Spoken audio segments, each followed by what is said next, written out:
Hey everyone, this is Udua Kapangide, and I'm glad that you're watching this.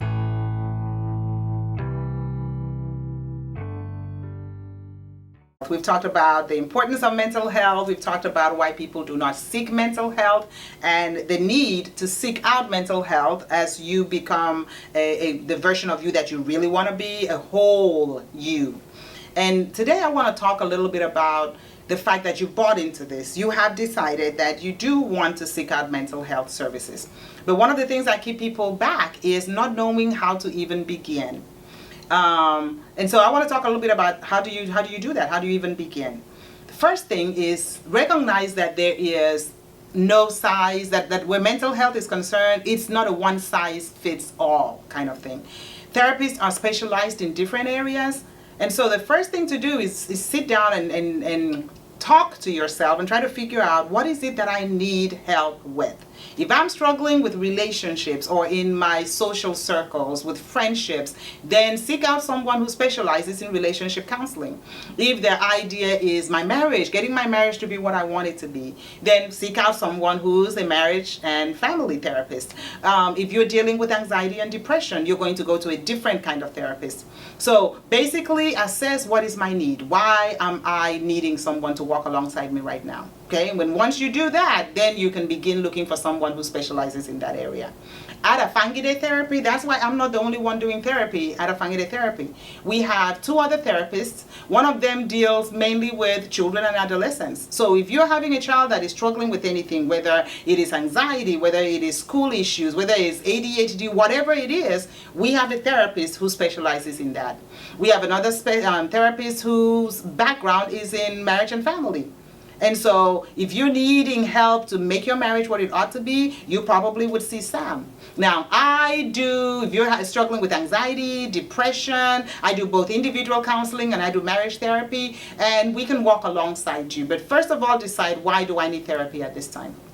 The second thing is begin doing your research. So if you get on Google and you type in therapist in my area, it's going to have a long list. How do you even know which one to go see? Well, I recommend that instead of doing that on Google, you go to two websites that are very professional. And the reason I'm pointing them out is because these two websites actually verify therapists that list with them. So Good Therapy and Psychology Today. If you get on any of these two websites, the therapists that you find, when you get on them, just put in your zip code for starters. So if you put in your zip code, it's going to have a listing of the therapists that are close to you, whose credentials have been verified by Psychology Today or Good Therapy. That's the second thing to do. So don't just find a therapist out there. Look on any of these two websites and look for a therapist in your area. There's another one that's very good, and it's therapyforblackgirls.com. And what she does is she finds therapists for people of color that are looking for someone who look like them. So any of these three sources, these three sites are good sites to visit as you begin your journey. The third thing is when you find a therapist on either therapyforblackgirls.com or Psychology Today or Good Therapy, these therapists listed on there are going to have a link to their websites. So get on their websites, and on that website, spend a little bit of time just checking out their philosophy of therapy. There's a lot of different theories that people use to do therapy, and most of these people would list what their background and their philosophy of therapy is. Check that out, and when you do, the fourth thing for you to do is schedule a phone consultation. So you don't have to just walk in there and see a therapist. Most of the people that are listed on these sites have their phone numbers. Give them a call. Talk to them. See whether you are a good fit over the phone.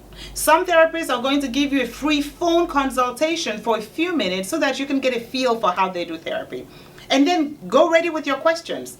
Ask them what their philosophy of therapy is. Ask them how they deal with the different issues. Ask them what experience they have before you even step into their office. Some therapists are going to have free face-to-face consultations, because they want to be sure that you are a good fit for them or they are a good fit for you.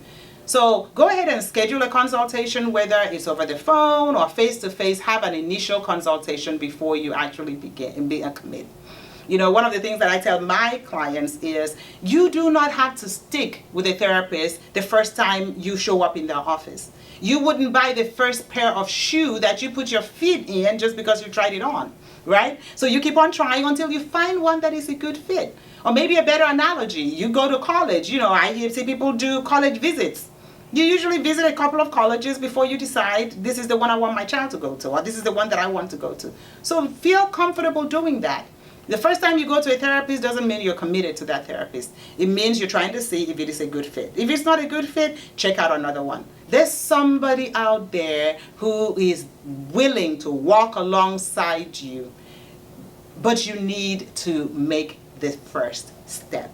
Okay, so what I want to do is, if you're watching this video and you have any questions about finding a therapist, any questions about how to even begin, any questions about where to look, any questions related to your journey towards mental wholeness, go ahead and type it in the comments. I would love to come back next week and address some of the questions that you have. But this is what I'm going to leave you with.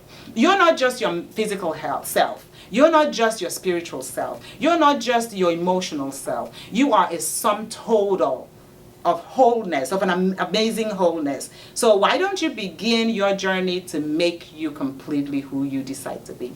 Thank you for watching. I'll see you next time.